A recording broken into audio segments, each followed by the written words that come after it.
Dulu, mereka meremehkannya, menghinanya, menganggapnya tidak berharga. Kisah ini tentang Nadia, seorang wanita yang semasa mudanya dibuli. Saksikan kisahnya sampai akhir. Hujan gerimis membasahi kaca jendela apartemen Nadia saat ia duduk termenung di depan meja kerjanya. Tangannya gemetar saat membuka sebuah pesan WhatsApp dari grup yang sudah lama ia tinggalkan. Sahabat SMA. Sebuah undangan reuni terpampang di layar, mengajak seluruh anggota angkatan mereka untuk berbuka puasa bersama di sebuah kafe mewah di Jakarta. Namun, bukan undangan itu yang membuat hatinya berdebar, melainkan nama pengirimnya, Tina. Nadia menelan ludah. Nama itu, bersama beberapa nama lain dalam grup, adalah bagian dari mimpi buruk yang bertahun-tahun berusaha ia lupakan. Layar ponsel terus menyala, menampilkan notifikasi percakapan dari grup tersebut. Guys, aku sudah undang semuanya, termasuk Nadia. Seru nggak sih kalau kita bisa nostalgia bareng? Tulis Tina, diikuti emoji tertawa. Mata Nadia menyipit, membaca balasan dari Maya. Wah, bakal menarik nih. Kangen banget sama masa-masa kita dulu, ya nggak? Balasan lain muncul dari Vivi. Iya, kita bakal lihat siapa yang paling glow up sekarang. Kira-kira ada yang masih kayak dulu, nggak ya? WKWKWK. Nadia menarik napas dalam. Ia tahu betul arti tersembunyi di balik kata-kata mereka.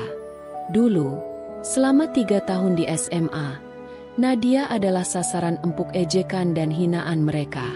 Ia bukan bagian dari geng populer, bukan gadis dengan penampilan menarik, dan bukan orang yang tahu cara melawan.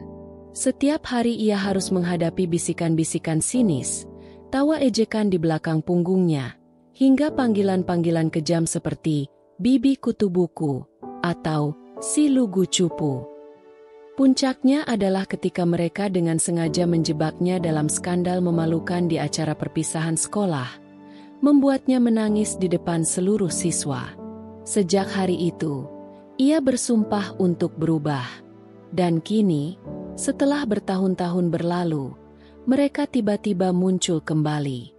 Bukan untuk sekadar reuni, tapi jelas ada niat tersembunyi di balik ajakan ini. Nadia menatap pantulan dirinya di cermin. Sosok yang berbeda jauh dari gadis SMA yang dulu mereka hina.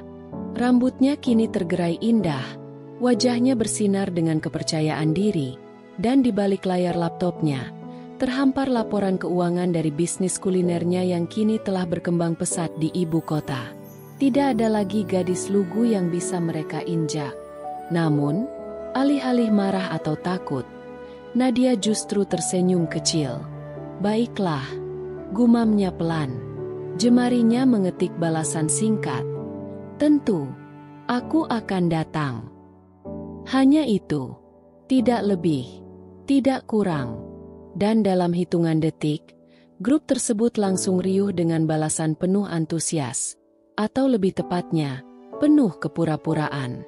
Di tempat lain, Tina menatap layar ponselnya dengan senyum penuh arti. Dia datang, girls, katanya kepada 4 temannya yang lain. Maya terkikik. Duh, aku penasaran banget. Kira-kira dia masih semenyedihkan dulu nggak? Rina menambahkan, pasti, orang kayak dia nggak bakal bisa berubah. Mereka semua tertawa, membayangkan betapa serunya acara nanti. Mereka tidak tahu bahwa kali ini mereka telah mengundang orang yang jauh berbeda dari yang mereka kira. Saat malam semakin larut, Nadia berdiri dari kursinya dan melangkah ke balkon, memandang kerlap-kerlip lampu Jakarta. Di dalam hatinya, ada perasaan tenang bercampur dengan sedikit rasa penasaran.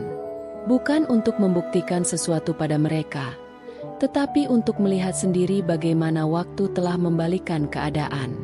Buka puasa nanti, bukan hanya tentang pertemuan kembali, tapi juga tentang karma yang akhirnya datang menghampiri. Suasana di dalam Cafe Le Jardin terasa hangat dengan dekorasi elegan dan alunan musik akustik yang menenangkan. Lampu-lampu gantung kristal memancarkan sinar lembut ke seluruh ruangan, menciptakan nuansa eksklusif yang hanya bisa dinikmati oleh kalangan tertentu. Di salah satu sudut, 5 wanita duduk di meja panjang, mengenakan pakaian terbaik mereka, lengkap dengan riasan sempurna. Tina, Maya, Rina, Sari, dan Vivi tampak antusias, tetapi bukan karena kebersamaan, melainkan karena rencana kecil mereka untuk mempermalukan seseorang. Tina menyandarkan punggungnya, menyilangkan tangan sambil menyeringai.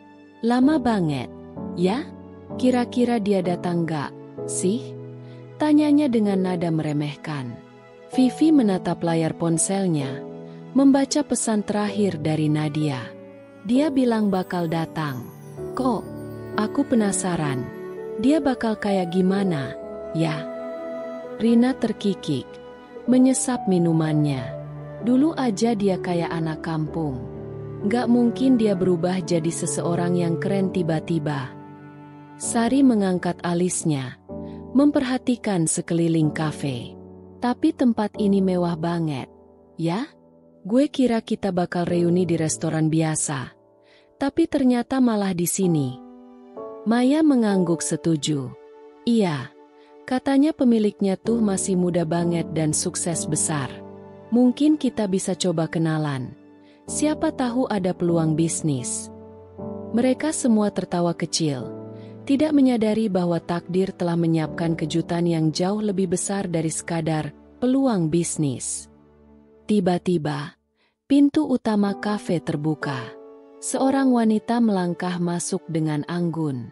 Semua mata beralih padanya, termasuk 5 wanita yang masih asyik membicarakan masa lalu. Mereka menahan napas. Nadia. Namun, wanita yang berdiri di depan mereka bukanlah gadis culun yang dulu mereka hina.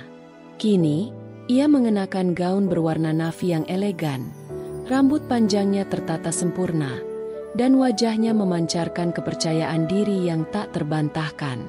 Posturnya tegap, langkahnya mantap, dan sorot matanya tajam. Bahkan sebelum ia berbicara, keberadaannya sudah cukup membuat 5 wanita di meja itu merasa kecil. Pelayan kafe segera menghampiri Nadia dengan penuh hormat. Selamat malam, Bu Nadia.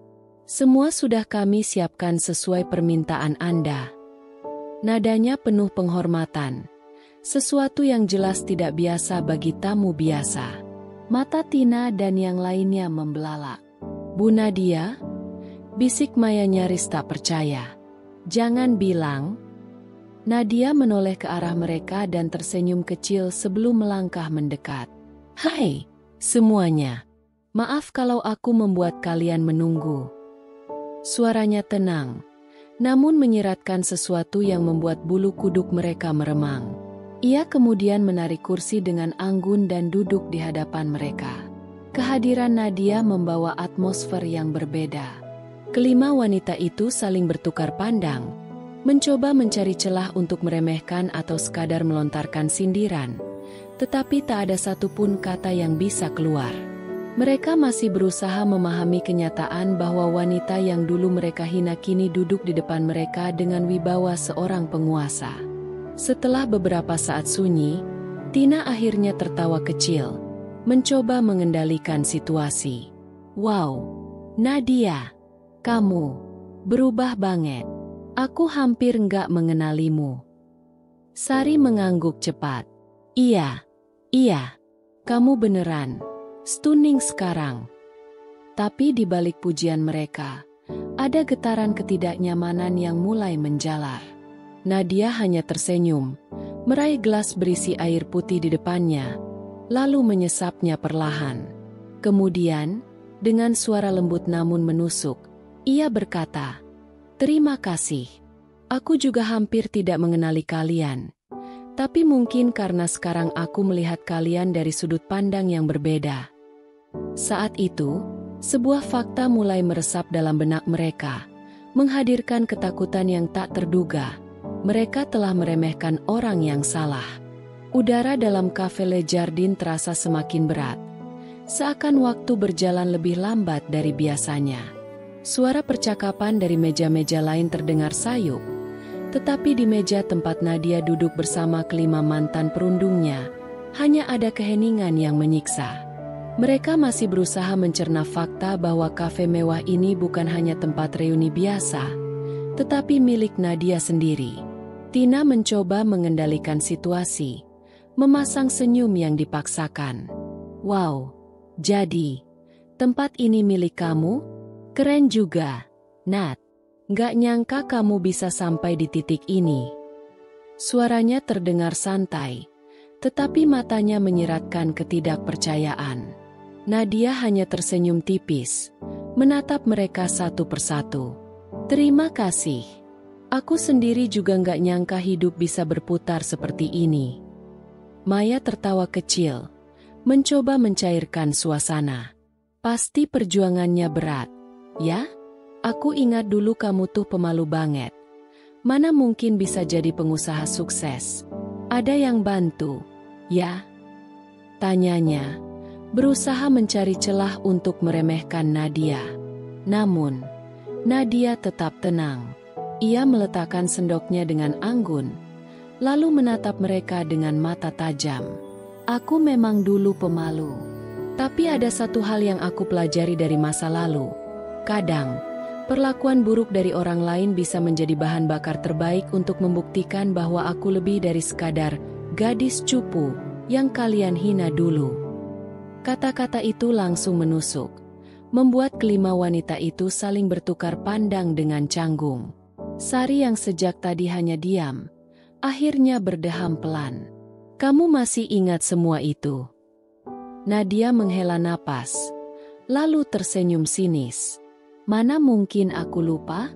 Aku masih ingat bagaimana kalian tertawa saat aku dijebak di acara perpisahan. Bagaimana kalian menyebutku, gadis kutu buku menyedihkan. Aku juga masih ingat bagaimana setiap hari aku harus menelan air mata karena kalian membuatku merasa aku tidak pantas untuk dihargai. Seketika, suasana di meja menjadi semakin mencekam. Maya menunduk, Vivi menggigit bibirnya, sementara Tina masih berusaha menyembunyikan kegugupannya di balik sikap angkuhnya. Ayolah, Nadia, itu kan cuma masa lalu.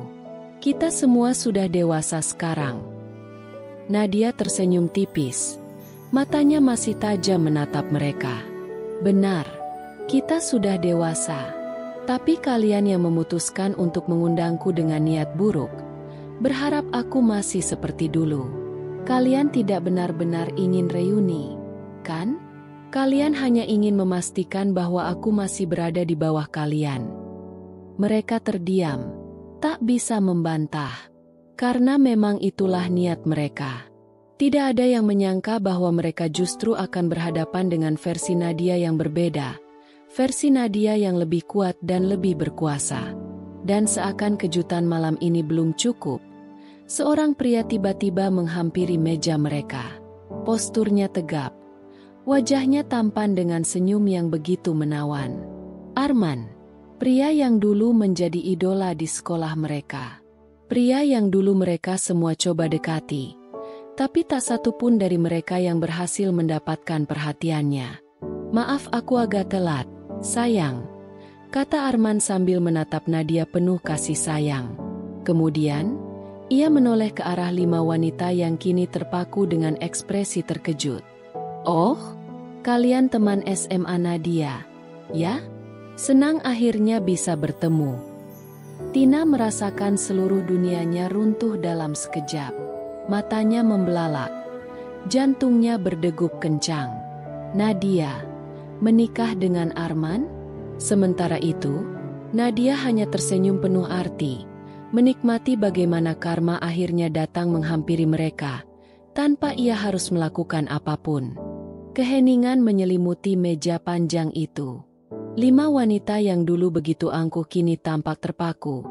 Wajah mereka menunjukkan keterkejutan yang sulit disembunyikan. Arman, pria yang dulu mereka lulukan, kini berdiri di samping Nadia, bukan sebagai tamu biasa, melainkan sebagai suaminya. Tina mencoba menelan rasa terkejutnya dan memaksakan senyum. Arman? Wow, lama banget nggak ketemu. Aku nggak nyangka kamu sama Nadia sekarang. Nada suaranya berusaha terdengar ceria, tapi matanya tak bisa menyembunyikan keterkejutan yang bercampur dengan rasa kecewa. Arman tersenyum ramah. Iya, lama banget, ya? Aku dan Nadia sudah menikah hampir 2 tahun ini. Ia menoleh ke istrinya, menatapnya penuh kasih sayang sebelum menarik kursi dan duduk di sampingnya. Aku ingat dulu kalian satu sekolah. Pasti banyak kenangan. Ya? Maya tersenyum kaku, mencoba mengontrol ekspresi wajahnya. Iya, banyak kenangan. Namun, dalam hati, ia justru merasa malu. Kenangan seperti apa? Kenangan saat mereka menertawakan Nadia? Saat mereka menjadikannya bahan lelucon tanpa pernah peduli bagaimana perasaannya? Vivi, yang sejak tadi hanya diam, akhirnya membuka suara.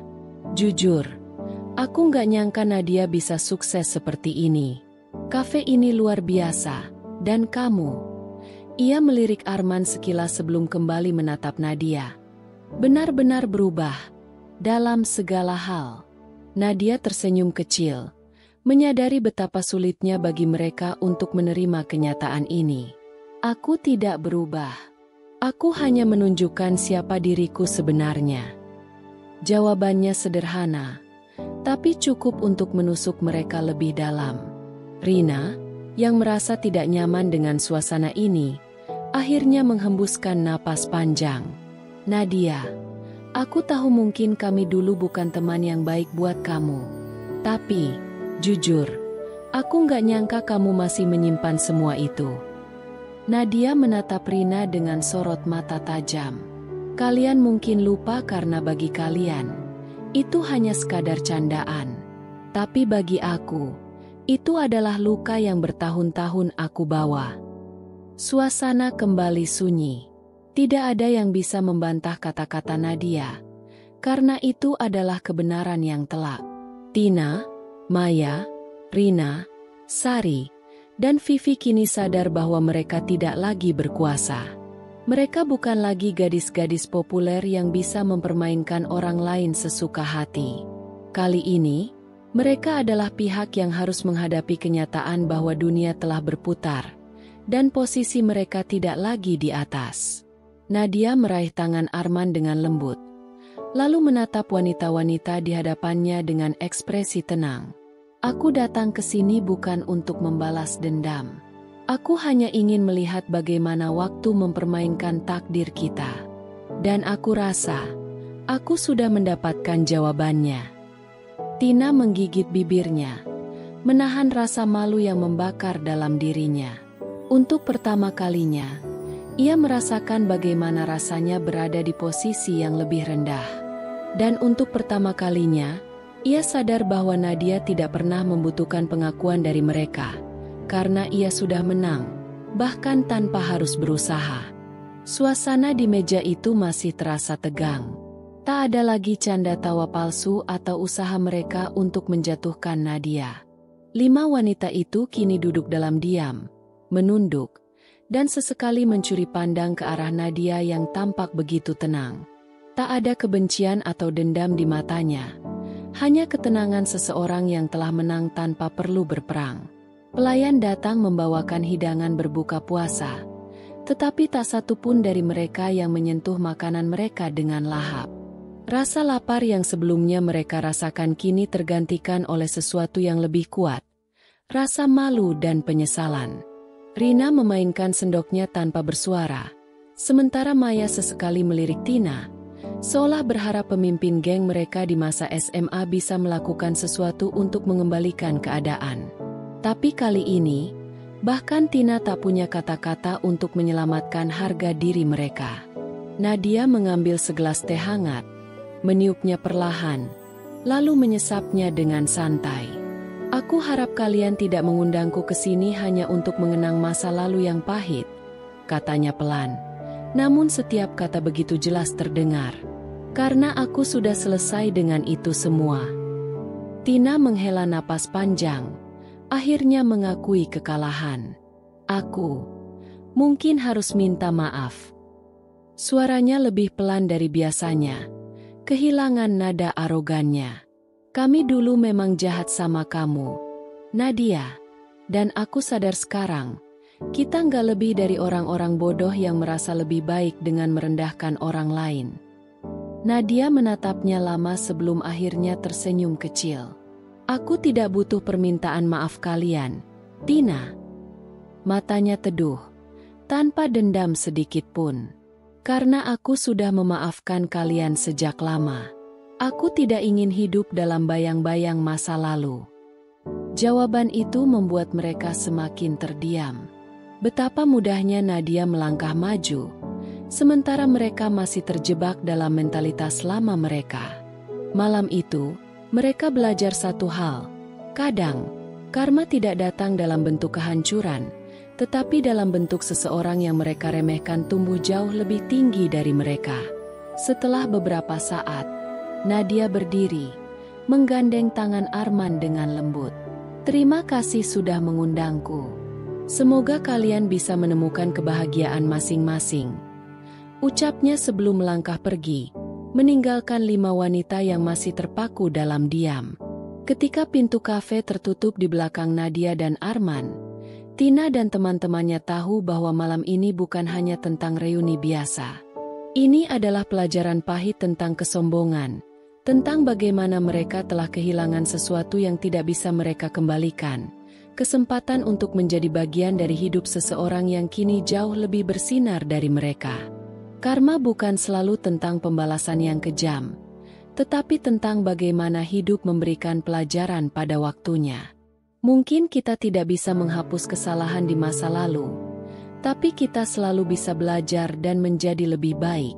Jadilah pribadi yang menghargai orang lain, karena kebaikan yang kita tanam hari ini akan menentukan seperti apa hidup kita di masa depan. Terima kasih sudah menonton cerita ini. Jangan lupa like, komen, dan subscribe agar tidak ketinggalan cerita menarik lainnya.